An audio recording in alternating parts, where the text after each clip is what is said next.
അപ്പോൾ ഇത്രയൊക്കെ ആയപ്പോഴേക്കും എൻ്റെ വിവാഹം കഴിഞ്ഞിരുന്നു, ഒരു 40 വയസ്സിലേക്ക് എത്തിയിരുന്നു. അപ്പോൾ നമ്മളൊരിക്കൽ ഭഗവാന്റെ മുമ്പിൽ പോയിട്ട്, അല്ലെങ്കിൽ എൻ്റെ സുഹൃത്തിൻ്റെ മുമ്പിൽ പോയിട്ട് ഒന്ന് സംസാരിക്കാൻ പോയപ്പോഴാണ് എൻ്റെ ചിന്തകൾക്കതീതമായിട്ട് എൻ്റെ മനസ്സിൽ ഭാഗവതം എന്ന് പറയുന്നൊരു വാക്ക് വന്നത്.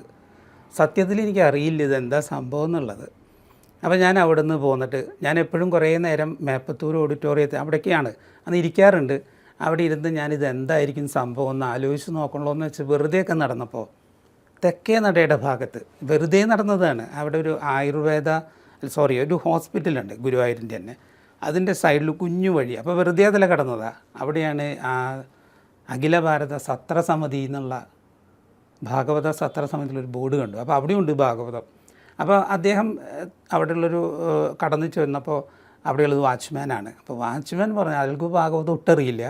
അദ്ദേഹത്തിൻ്റെ പ്രസിഡൻറ്റിൻ്റെ നമ്പർ തന്നു. അത് MK കുട്ടപ്പ മേനോൻ എന്ന് പറഞ്ഞ് മട്ടാഞ്ചേരിയിലുള്ള ഒരു അദ്ദേഹം. അപ്പോൾ അദ്ദേഹത്തെ ഞാൻ ഫോൺ ചെയ്യാണ്. അപ്പോൾ അദ്ദേഹം എന്നോട് പറഞ്ഞു വെച്ചാൽ സംഭവം ഭാഗവത സത്രസമിതിയാണെങ്കിലും നമുക്ക് ഭാഗവതം അധികം ആളുകൾക്ക് രുചിക്കില്ല. അതുകൊണ്ട് നിങ്ങളത് പറയുന്നത്, പ്രത്യേകിച്ച് നിങ്ങളൊരു ക്രിസ്ത്യാനി, നിങ്ങൾക്കത് ഉൾക്കൊള്ളാൻ പറ്റില്ല, ആൾക്കാർക്ക് രുചിക്കാത്തതുകൊണ്ട് ഇതൊക്കെ വേണ്ടാന്ന് വയ്ക്കുകയാണ് നല്ലതെന്ന് തോന്നി. അങ്ങനെ ഞാൻ പല രീതിയിലും ആലോചിച്ചപ്പോഴും വേണ്ടാന്ന് വയ്ക്കുകയാണ് എല്ലാവരും പറഞ്ഞത്. പക്ഷേ നമ്മുടെ ഒരു സുഹൃത്ത് ഒരു കാര്യം നമ്മളോട് പറഞ്ഞാൽ നമ്മൾ മാക്സിമം ശ്രമിക്കും, അല്ലെങ്കിൽ അതിനു വേണ്ടി പ്രയത്നിക്കുമല്ലോ. അങ്ങനെ പ്രയത്നിക്കുന്നിടത്തു നിന്നാണ് ഈ ഭാഗവതം എന്ന് പറയുന്നതിനെ നമുക്ക് ഷൂട്ട് ചെയ്യണമെന്ന് തീരുമാനിച്ച് ഞാൻ ഇറങ്ങിയത്.